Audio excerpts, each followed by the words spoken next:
ഒരു ഭാഗ്യം വരുന്നുണ്ട്. ഇത് സ്ത്രീ മൂലമായി ഒരാൾ അഭിപ്രായപ്പെടുന്നുണ്ട്. അതാരാന്ന് പറയട്ടെ.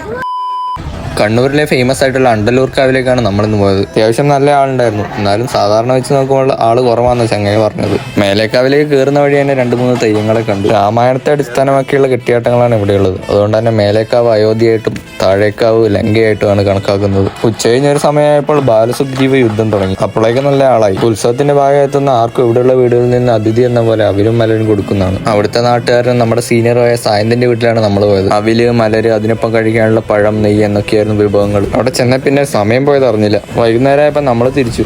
പിന്നെ പോകുന്നതിന് മുമ്പ് ഒരു ഹസ്തരേഖയും കൂടെ നോക്കാന്ന് വിചാരിച്ചു. മീൻ കൈനോട്ടം. പെട്ടെന്നൊരു ഭാഗ്യം വരുന്നുണ്ട്. ഇത് സ്ത്രീ മൂലമായി ഒരാൾ അഭിപ്രായപ്പെടുന്നുണ്ട്. അതാരാന്ന് പറയട്ടെ. കൂട്ടുകെട്ടുകൊണ്ട് കുഴപ്പമൊന്നും വരും. ഇവരെ കണ്ടിട്ട് പറഞ്ഞ എല്ലാവർക്കും നല്ല കൂട്ടുകെട്ടിയാണ്, നല്ല ജീവിതങ്ങളാണ്. ഇഷ്ടപ്പെട്ട പെൺകുട്ടിക്ക് കളിച്ച് കാര്യമാണ്. ചുറ്റിപ്പറ്റി നിൽക്കുന്നുണ്ട്. ഇഷ്ടപ്പെട്ട ജീവിതം വരാൻ പോകുന്നത് കേട്ടോ. നല്ല പാട്.